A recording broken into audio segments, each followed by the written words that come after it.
돼요. 오늘은 먼저 앞으로 나아가라 하는 주제로 말씀을 나눠보겠습니다.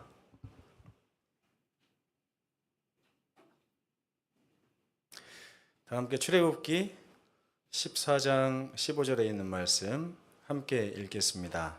시작. 여호와께서 모세에게 이르시되 너는 어찌하여 내게 부르짖느냐? 이스라엘 자손에게 명하여 앞으로 나아가게 하고 지팡이를 들고 손을 바다 위로 내밀어 그것이 갈라지게 하라. 이스라엘 자손이 바다 가운데서 마른 땅으로 행하리라. 요즘에 교과가 참 은혜가 있어서 교과를 가지고 말씀을 좀 준비하고 있습니다.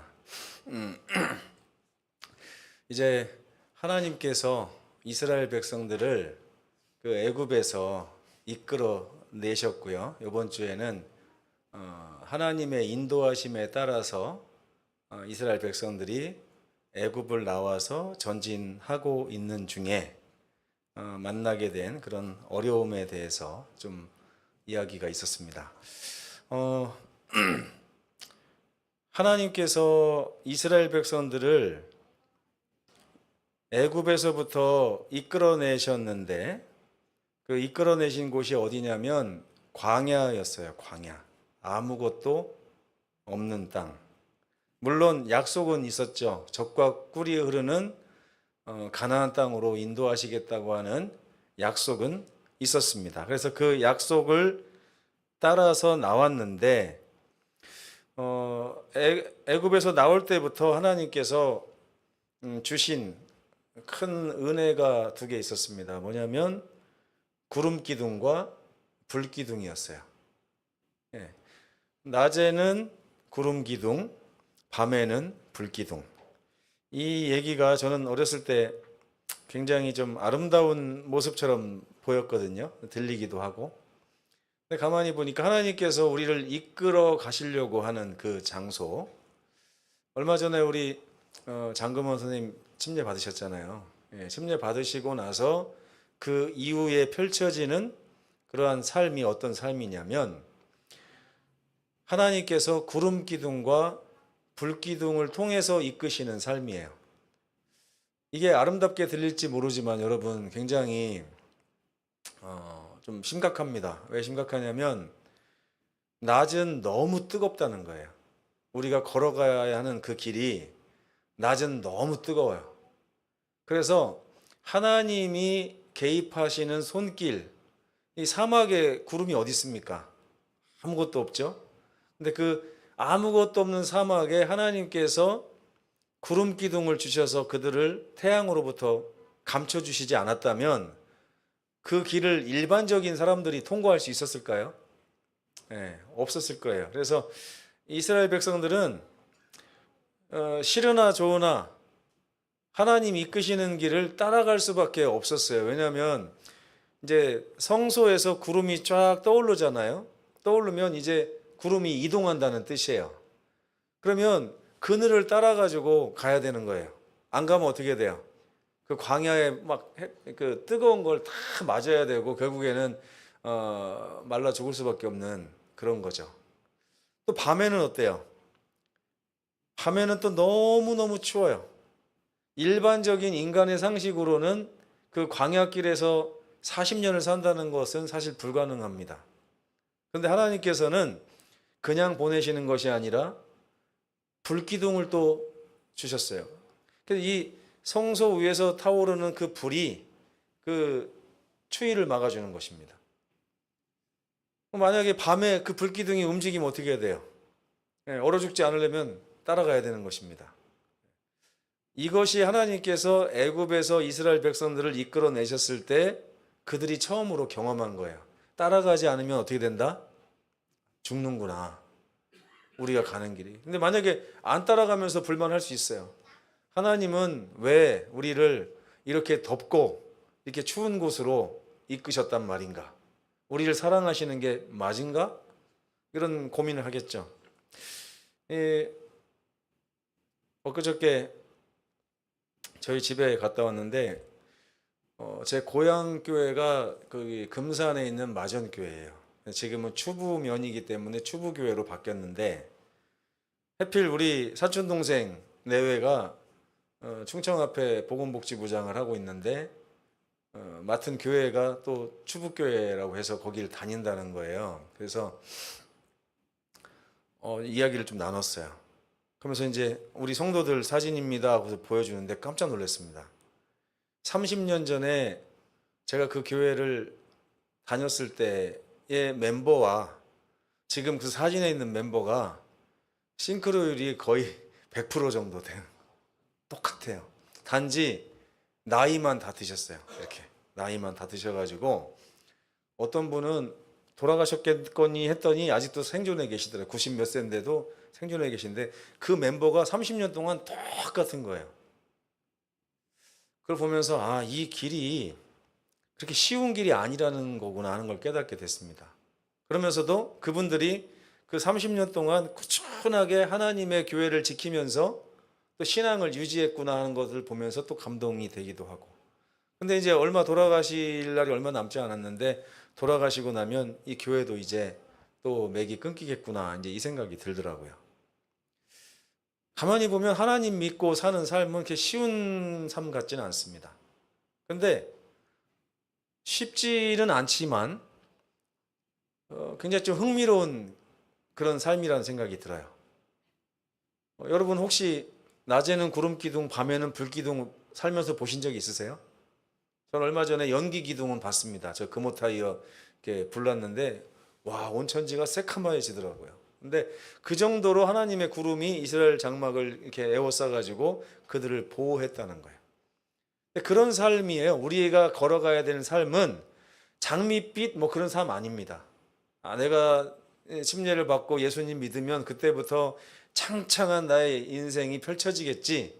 예. 이제 나의 모든 건강의 문제도 해결되고 재정적인 문제도 해결되고 미래에 관한 것도 다 해결되고 걱정 근심 없는 그런 삶이 펼쳐지겠지. 아닙니다. 일반적으로는 아니에요. 그런데 거기에는 어떤 약속이 있냐면 하나님께서 구름기둥과 불기둥이라고 하는 이 인간 세상에서 볼 수 없는 하나님의 초자연적인 능력이 함께할 것이라고 하는 보증이 깔려 있는 거예요. 근데 이 보증을 우리가 신뢰하지 못하면 세상에서는 우리의 삶을 이렇게 안전하게 지켜줄 것 많이 없습니다. 근데 건강을 세상의 어떤 과학으로 의료기술로 안 되죠. 근데요, 그런 삶에 그게 끝이 아니라 갑자기 홍해가 나타난 거예요. 홍해가 나타났고 3일쯤 갔을 때 나타난 이 홍해바다 앞에서 백성들이 이거는 도저히 인간의 방법으로 우리는 이제 사면초가에 몰려 있다. 뒤에서는 제가 지난주에도 말씀드렸죠. 그 열재앙을 통해서 애굽에서 바로가 이스라엘 백성들을 보내줄 것처럼 하고서 결국에는 아들이 죽고 나서야 보내줬잖아요. 그런데도 불구하고 또 어떻게 해요? 보내줄 수 없다고 쫓아오는 거예요. 그 쫓아오는 삶 가운데에서 이스라엘 백성들이 도망가야 되는데 도망갈 길이 있어요, 없어요? 없어요. 여러분, 우리 삶이 그런 삶입니다. 좋아 보이는 삶이 아니에요. 인간의 관점에서 봤을 때는 낮에 뜨거운 태양도 문제고 밤에 추운 그 추위도 문제입니다. 그런데 이거는 어떻게 하면 또 견딜 수 있어요. 막 불도 피고 뭐 이렇게 우산 쓰고 다니고 선크림 바르고 하면 됩니다. 그때는 선크림 없었겠지만. 그런데 홍해바다는요, 이건 또 차원이 다른 것입니다. 앞으로 가면 빠져 죽고 뒤로 가면 맞아 죽고 어떻게 할 수가 없어. 이제 그러면서 뭐라고 해요, 백성들이? 결국에 하나님이 우리를 이 지경으로 만들려고 인도하셨구나. 그러면서 에이, 하나님 욕하고 죽어야겠다. 욥의 아내가 욥에게 그랬죠. 차라리 하나님 욕하고 죽으라고. 이제 와서 뭘 바라냐고. 아들, 딸 다 죽었죠. 한 날에. 짐승들, 약대들 다 뺏겼죠. 도둑들한테, 강도들한테. 그리고 자기 몸에는 엄청 고통스러운 일순간도 참을 수 없는 그런 종기와 헌대가 도무지 아무것도 남지 않은 그 삶을 보면서 저는 그 삶이 홍해바다 앞에 딱 떨어진 삶이 아니었나 생각이 들어가져요. 이스라엘 백성들이 불신이 터져 나옵니다. 마치 욥의 아내가 그랬던 것처럼요. 근데 저는 이걸 가만히 생각해 봤어요. 이게 나쁜 건가, 좋은 건가? 이 기뻐해야 될 일인지, 슬퍼해야 될 일인지, 어떻게 생각하세요, 여러분? 여러분의 삶에 홍해 바다가 안 나타났으면 좋겠습니까? 나타났으면 좋겠습니까?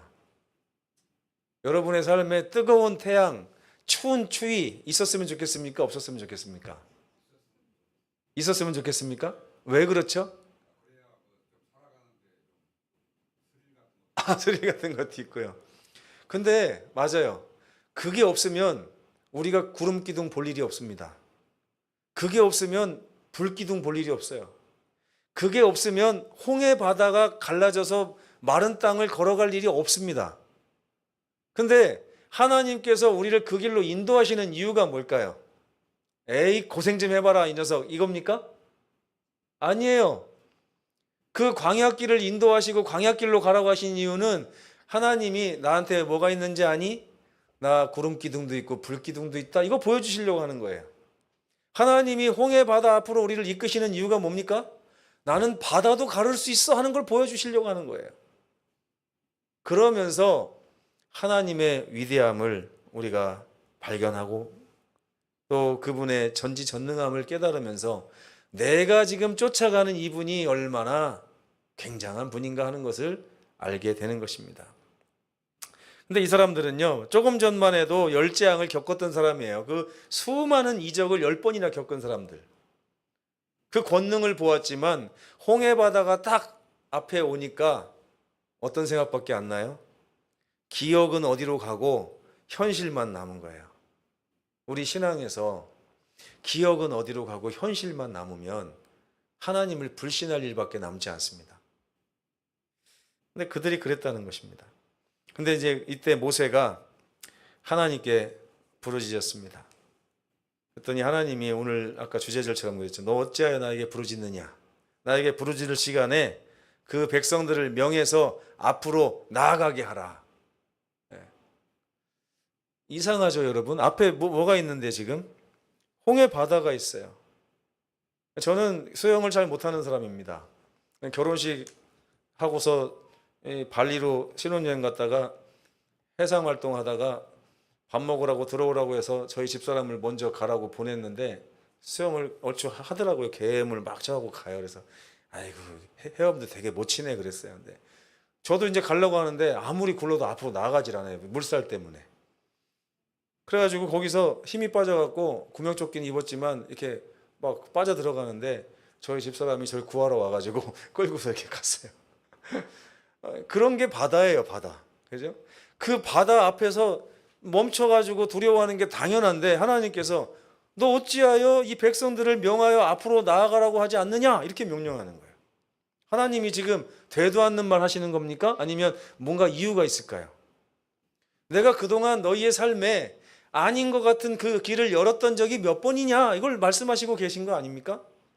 너희가 가기만 하면 또 열어줄 텐데 가기만 하면 또 열어줄 텐데 왜 가지 않느냐? 그렇죠? 부조와 선지자 283페이지에 이런 말씀이 있습니다. 하나님께서 이스라엘에게 요구하신 것은 순종하며 전진하라는 것이었어요. 순종은 무슨 말입니까? 하나님께서 우리 삶을 책임지시겠다고 하는 그 하나님의 약속에 대한 순종이죠. 그리고 그 약속을 믿는다고 하면 우리는 앞에 홍해가 나타나든 뭐 어떤 역경이 나타나도 이 역경을 하나님이 우리 앞에 두신 이유는 무슨 방법을 쓰실지 모르겠지만 그 하나님의 놀라운 능력을 통해서 그것을 깨뜨려 주시겠다고 하는 그거라는 거죠. 여러분 혹시 삶에서 이런 경험을 해보신 적이 있나요? 저도 뭐 별로 없는데 저희 아버지 어머니가 그렇게 하는 걸 한번 본 적이 있습니다. 그리고 실제로 이제 얼마 전에 우리 서귀포 교회를 원래 제가 전세로 계약을 해놓고 왔거든요. 돈이 없어가지고 14억 정도밖에 없었어요, 돈이. 근데 지금 들어간 건물이 30억짜리입니다. 그러다 보니까 사지를 못하고 전세로 14억을 주고 10년 있기로 하고 이제 계약을 쓰고 왔는데 시간이 다 돼가니까 막 이제 불안한 거죠. 근데 그거를 이제 가격이 좀 떨어졌는지 어쨌든 25억을 주면 살 수 있게 돼가지고 10억이 더 필요한 상황이 됐어요. 근데 얘기 들어보니까 제가 있을 때도 우리 성도들이 헌금을 참 많이 했습니다. 많이 했는데 요번에 또 헌금을 해서 교회를 샀더라고요. 어떻게 헌금했나 이렇게 들어보니까 아들 장가 보낼 돈 모아놓은 거를 그냥 성전을 위해서 내놨다는 거예요. 그리고 한 7, 8가정이 한 가정마다 한 7천에서 8천씩을 다 냈더라고요. 수입도 많지 않은 분들이 자기의 적금을 깨고 집을 좀 저당 잡히거나 해서 빚을 내고 뭐 이렇게 해가지고 그렇게 했다는 걸 보고 참 은혜스럽고 감사하다는 생각이 들었어요. 근데 제가 이 말씀 왜 드리냐면 저희 아버지 어머니가 제가 그때까지만 해도 굉장히 못 살았어요. 우리 집이 어렸을 때 진짜 못 살았는데 저희 아버지 어머니한테는 전 재산이나 다름없는 그 땅 한 1000평 되는 농지에다가 농사를 짓고 살았는데 갑자기 교회 짓는다고 돈이 필요하다고 그랬을 때 그 땅까지 저당 잡혀가지고 대출을 해서 헌금을 했어요. 참 모험처럼 보였어요. 제가 볼 때도 이제 이 집 구석에서는 나한테 나올 돈이 없구나 이런 생각이 들 정도였어요. 뭐 물려받을 것도 없었지만 그 한 가지 남은 땅조차도 이제는 내 거가 아니겠구나 이렇게 생각을 했어요. 근데 1년이 딱 지났는데 기적이 일어나더라고요.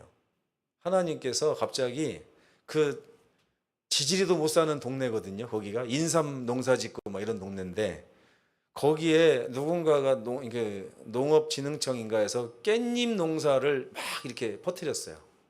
그 당시만 해도 경남 밀양이 전국 깻잎의 한 80%를 거기서 이제 충당을 했는데 갑자기 깻잎 농사를 하다 보니까 우리 교인들도 헌금하고 다 깻잎 농사를 빚내서 막 하기 시작했는데 금산 깻잎이 뒷면이 보라색이 나온대요. 왜냐하면 일교차가 심하면 보라색이 나온다는 거예요. 깻잎이. 근데 밀양은 따뜻한 지방이라 보라색이 안 나오고 녹색 깻잎이 나오는데 갑자기 보라색 깻잎이 엄청 뜬 겁니다. 그래서 1년 만에 밀양을 앞질렀어요. 생산량이. 그러다 보니까 온 교인들이 빚을 다 갚고 저희 아버지도 빚을 다 갚고 오히려 더 많이 이렇게 나중에 이제 땅을 그걸 팔려고 하는데 갑자기 땅값이 막 오르는 거예요. 그래가지고 그 땅을 팔고 나서 이사를 갔는데 20년 지났거든요. 지금까지 땅값이 그대로예요. 올라가지도 않고. 그걸 보면서 하나님께서 길을 내셨구나 그때. 그때 그렇게 하지 않았다면 우리는 여전히 굉장히 가난한 집이었거든요. 근데 그 땅 파는 걸 가지고 지금까지 먹고 살고 있는 중이에요, 저희가. 하나님께서 그렇게 돌봐주시고 길을 내시는 거를 이렇게 제가 경험을 하면서 참 못 배우고 못난 우리 부모님이지만 믿음 하나 가지고 전진했을 때 하나님이 길을 내시는구나 이런 이제 걸 제가 발견을 했습니다. 근데 많은 사람들이 두려움 앞에서 어떻게 해요? 멈춰 서는 것입니다. 멈춰 서는 거예요. 근데 하나님은 뭐라고 명령하신다고요? 어찌하여 멈춰 서 있느냐? 내가 명하노니 앞으로 나아가라 이렇게 말씀하신다는 거예요. 그럼 백성들은요 뭐라고 할까요? 하나님 바닷물 갈라지는 거 보여주시면 걸어가겠습니다. 그것도 쉬운 거 아니에요. 양쪽에 물이 있는데 언제 이게 잠길 줄 알고 내가 거길 걸어갑니까? 이렇게 할 수도 있잖아요. 근데 여호수아 3장 15절에 보면 요단강에서도 제사장들이 법궤를 메고 요단강 물을 딱 밟자마자 이렇게 물이 갈라져서 건너갔어요. 그러니까 이게 하나님의 방법인 거예요. 여러분 뭐 따지지 마세요. 하나님 왜 이렇게 앞뒤가 바뀌었습니까? 하지 마시고 하나님께서는 그렇게 하시는 이유가 있습니다. 우리의 믿음을 또 우리의 그 기쁨과 행복을 더 크게 해주시기 위해서 우리를 훈련시키시는 거예요. 그러니까 하나님께서는 우리 앞에 어떤 것이 나타난다 할지라도 믿음을 가지고 주님의 명령에 따라 전진하면 무조건 그 길이 뚫리도록 이미 세팅을 다 해놓으셨다는 거예요. 근데 우리가 걸어가지 않으면서 뭐라 그래요? 하나님, 요거는 제가 못 걸어가겠습니다. 막혀가지고 안 열릴 것 같습니다. 그러나 여러분, 열린다는 거예요. 그래서 믿음은 조건이 충족되었을 때 이렇게 걸어가는 게 믿음이 아닙니다. 아무것도 보이지 않지만 주님께서 맞은편에서 건너오라 이렇게 말씀하실 때 건너가는 거, 주님의 음성을 듣고 건너가는 게 믿음이에요. 이 녀석도 어렸을 때 제가 이렇게 그 뭐죠? 5장 3단짜리 4단짜리 위에 올려다 놓고서 이렇게 일로 뛰라고 그러면은 처음에 무서워서 잘 안 뛰더라고요. 근데 좀 이렇게 하다 보니까요, 이제 제가 겁날 지경이에요. 몇 번 뛰어보니까 현재 안전하다는 걸 느꼈나 봐요. 내가 어떻게 뛰어도 아빠가 다 받는구나. 근데 이번에 보니까 엄청 높은 데 올라갔는데 망설임 없이 저한테 뛰어내려고 제가 깜짝 놀랐어요. 못 받을 뻔했습니다. 근데 하나님은 다 받으신다는 거예요. 뛰어내리기만 하면. 여러분, 하나님께서는 우리가 마주한 홍해 바다 그 건너편에서 내가 길을 열 테니 나에게로 뛰어라 하고 늘 말씀하신다는 거예요. 여러분 삶에서 우리는 늘 하나님의 말씀을 따라가다 보면 어려움을 만나게 돼 있습니다.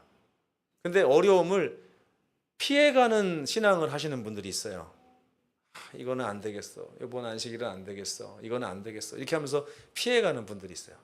피해가는 분들은 결코 홍해가 갈라지는 경험 하지 못합니다.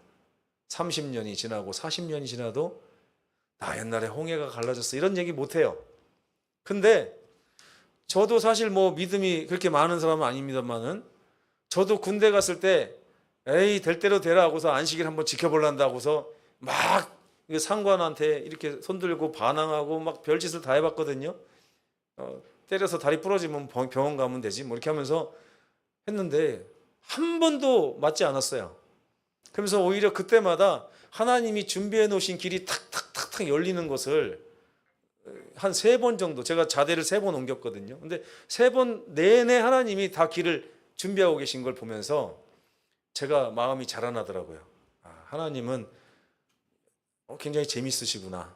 다 준비해 놓고 우리 눈에만 가려놓은 거예요. 우리 눈에만. 그리고 뛰어들기만 하면 이미 준비하신 것들이 다 펼쳐지는데 우리는 거길 못 가는 것입니다.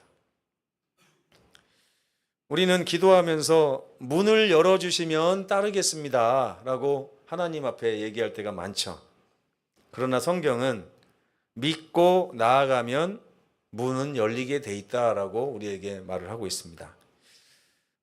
리브 앤 헤럴드 1882년 11월 2일자에 화인 여사가 이런 기고를 했습니다. 믿음은 어둠 속에서도 한 걸음 내딛는 것이다. 하나님의 약속은 그 발걸음을 따라 빛나기 시작한다. 우리가 믿음은요, 어둠 속에서 한 걸음 내딛는 것인데 하나님의 약속은 그 내딛는 발걸음을 발걸음마다 빛나게 하시는 게 하나님의 약속이라는 거예요. 여러분의 발걸음이 빛나고 싶지 않으세요? 우리 신앙하면서 내가 걸어가는 발걸음이 빛나기를 원하신다면 믿음으로 전진하시게 되길 간절히 바랍니다. 한 사람 모세의 그 위대한 믿음이 한 민족을 구원하는 장면을 이번 교과에서 우리가 볼 수 있습니다. 모세는 리더로서 백성의 불안과 원망 가운데 하나님의 명령을 듣고 즉각 순종했습니다. 지팡이를 들어서 바다를 가리키면서 전진하라 하고 명령했어요. 그 모세의 명령이 엄청 지엄했기 때문에 백성들이 바닷물을 향해서 뛰어들었습니다. 그때 바다가 순식간에 갈라졌다고 성경은 이야기를 하고 있습니다. 지도자의 믿음이 참 중요한 것 같습니다. 교회로 봐서는 담임 목사의 믿음이, 또 수석 장로님의 믿음이 되게 중요하고요. 또 가정으로 봐서는 부모님들의 믿음이 굉장히 중요하고, 학교로 봐서는 교사들의 믿음이 굉장히 중요하다는 것을 알 수 있습니다. 하나님의 능력은 항상 그런 식이에요. 믿음 있는 한 사람의 순종을 통해서 역사하십니다. 그 이스라엘 200만이나 되는 사람들이 다 믿음을 가졌을까요? 아니에요. 성경을 보면 대부분이 어찌하여 하나님께서 우리를 애굽에 묫자리가 없어서 여기까지 와서 물에 빠쳐 죽이려고 하느냐라고 다 원망하고 있을 때 한 사람 모세의 믿음이 그들을 전진하게 했다는 거예요. 예. 저는 여러분의 가정에서 여러분이 그런 지도력을 갖기를 바랍니다. 여러분의 교회에서, 여러분의 구역반에서 여러분이 그런 지도력을 갖게 되길 간절히 바랍니다. 그 가정에서 한 사람이라도 홍해 건너편에 있는 하나님의 음성을 들을 수 있다면 그 가정은 구원받게 된다는 거예요. 예. 여러분의 삶에, 여러분의 가정에 그런 믿음을 행사하시게 되길 간절히 바랍니다. 모세는 모든 두려움을 버리고 하나님께 받은 말씀에 즉시 순종했습니다. 머뭇거리지 않았어요. 그리고 하나님의 도우심은 그의 즉시 순종하는 그 믿음에 즉시로 화답을 하셨습니다. 이게 우리 하나님이에요. 불과 1년 만에 저희 아버지 어머니랑 얼마 전에 얘기할 기회가 있어가지고 그때 무슨 마음으로 그렇게 헌금을 하셨습니까? 이렇게 물어봤어요. 그랬더니 한 10년 갚으면 되지 이렇게 생각을 했대요. 10년 갚으면 되지. 근데 1년 만에 그렇게 될 줄은 몰랐다는 거예요. 1년 만에. 참, 그게 우리 하나님의 매력이 아닌가 싶습니다. 우리 인간의 생각으로 봐서는 굉장히 멀 것 같고 안 될 것 같은데 하나님은 그 즉시로 기다렸던 작전들을 이렇게 행하신다는 것이죠. 그래서 성경은 하나님께서는 우리 눈에 보이지 않으시지만 분명히 일하시는 분이라고 말씀을 하고 있습니다. 하나님 일하시는 거예요. 그런데 하나님이 가장 좋아하시는 일이 뭐냐면 여러분의 삶에 일하시는 거예요. 빌립보서 1장 6절에 보면 우리 안에 착한 일을 시작하신 이가 하나님이라고 했습니다. 하나님은 우리 삶에 계속해서 무슨 일인가를 하고 싶어 하십니다. 그 일을 통해서 우리가 놀라고 감격하고 감동하고 하나님을 우러러보고 하면서 하나님과 밀접한 관계를 맺어가기를 원하시는 거예요. 하나님의 사자가 보이지 않는 그 애굽의 군사들과 이스라엘 백성들 사이에 있었습니다. 그들의 눈에는 보이지 않았지만 하나님께서는 그들이 홍해로 갈 때 왜 홍해로 가지? 이게 아니에요. 하나님께서 모든 걸 준비해 놓으시고 홍해로 이끄신 것입니다. 백성들에게 그 애굽의 출애굽의 가장 그 첫 단계 3일밖에 지나지 않은 그 시점에서 정말 위대한 경험을 하게 해주시고 싶으셨던 거예요. 그래서 하나님이 천사들을 다 동원해서 거기 진치시고 이끄신 것입니다. 그들이 전진하기만 하면 하나님이 준비하신 모든 것이 다 이루어지도록 해놓으시고요. 이스라엘 백성들이 그 바다가 갈라져서 이렇게 가는데요. 걷는 속도가 빠릅니까? 뒤에서 병거 타고 쫓아오는 속도가 빠릅니까? 거리가 멀어져요? 가까워져요? 물속으로 들어가는데도 200만 명이 들어가려면요 순서 맞춰서 지파별로 이렇게 가야 됩니다. 밀려요. 병목 현상이라는 게 일어나요. 그러면 뒤에 있는 사람들은 막 불안하겠죠. 자꾸 가까워오니까 나 죽겠다. 근데 갑자기 하나님의 구름이 나타나더니 그 사이를 딱 막아버립니다. 어둠으로 채우시는 거예요. 그들이 오지 못하도록. 그래서 그들이 그 바다로 다 들어가서 더 건너갈 때쯤에 하나님이 그 길을 열으셨어요. 열으셨더니 그제서야 막 쫓아옵니다. 쫓아와서 보니까 다 건너갔는데 길이네 하고 자기들도 쫓아 들어오는 거예요. 그때 하나님께서 물로 덮으셨어요. 참 간단하지만 그렇게 잠시 몇 시간 전만 해도 그들의 생명을 위협했던 그 엄청난 위협이 하나님의 능력 앞에서 그냥 눈에 보이지 않게 싹 한순간에 사라지는 모습을 그들이 본 것입니다. 그러면서 거기에서 모세와 어린 양의 노래, 모세의 노래를 부르기 시작한 거예요. 우리 하나님은 전지전능하시도다. 주 하나님은 광대하시도다. 막 외쳤어요. 그 믿음을 가지고 그들이 가나안까지 전진했다면 불과 며칠 되지 않아서 그들은 입성했을 것입니다. 근데 참 쉽지 않죠. 그렇죠? 네, 하나님께서 보이지 않게 우리 삶의 방패 역할을 하시고 일하십니다. 여러분 그거를 인정하시고 감사하시고 체험하셔야 돼요. 근데 여러분이 홍해로 가서 전진하지 않으면 여러분의 삶에 아무것도 나타나지 않습니다. 제가 중학교 때 저는 삼육중학교를 다니고 있었는데 가끔씩 고향교회 가면 그 바로 옆에가 중학교가 있어요. 저희가 후문에 붙어 있는 교회인데 어느 날 어떤 한 중년의 신사가 우리 교회를 찾아왔어요. 누구시냐고 했더니 나 이 옆에 중학교 수학 선생님이래요. 어떻게 오셨냐고 했더니 너무 감사한 일이 있었대요. 지난번에 있던 학교에서는 교회를 가고 싶어도 교회가 어디 있는지도 모르고 너무 멀어가지고 그때는 6일제 아닙니까? 그러니까 6일제까지 안식일 날도 수업을 해야 되는 그런 상황인데 전근을 이렇게 받았는데 웬 시골 깡촌으로 보내더래요. 근데 그걸 떠나서 하나님 제발 교회가 가까운 데를 좀 보내주십시오 이렇게 기도를 했는데 딱 와가지고 책상 딱 내려놓고서 교회 좀 찾아봐야겠다고 문을 딱 나섰는데 후문을 열자마자 우리 교회가 있더래요. 너무너무 감사해가지고 와 우리 하나님 따봉입니다 하고서 이제 교회 들어왔는데 그때부터 이분이 수학 선생님인데 수학 수업을 하는데 한 20분은 수학을 가르치고 20분은 성경을 가르치는 거예요. 나중에요 우리 교인이 20명밖에 안 되는 교회에 중학생들이 40명이 나옵니다. 그것도 전교 1등에서 50등 사이에 있는 애들이 40명이 나와요. 똑똑한 아이들이 먼저 복음을 깨닫더라고요. 그리고 안식일날 오후가 되면요 선생님이 뒤에 딱 앉아서 말씀 보고 있으면 학생들이 막 말씀 보다가 궁금한 거 있으면 와서 쫄아와서 물어보고 또 가서 또 이쪽에서 물어보고 이렇게 하더라고요. 근데 그 중에 어려움이 있었겠습니까? 없었겠습니까? 학교가 난리가 났어요. 학교가 교장 선생님도 난리가 나서 교회 출입 금지 명령을 내렸어요. 교회 가지 말아라. 근데 그 중에 전교 학생회장을 했던 저보다 한 살 많은 형이 하나 있었어요. 그 형이 갑자기 선생님 어떻게 하면 좋습니까? 했더니 성경에 뭐라고 써 있냐? 말씀대로 하면 제가 믿음을 가지고 전진해야 될 것 같습니다. 그러면 하나님이 시키신 대로 하면 된다. 길이 있을 거야. 그래서 이제 학생들이 모여가지고 안식일날 오후에 상상이 되세요? 중학생들이 뭘 안다고 중학교 1, 2학년들이 모여가지고 기도를 하는 겁니다. 하나님 우리 안식일에 교회 오고 싶은데 학교 선생님이 가지 말랍니다.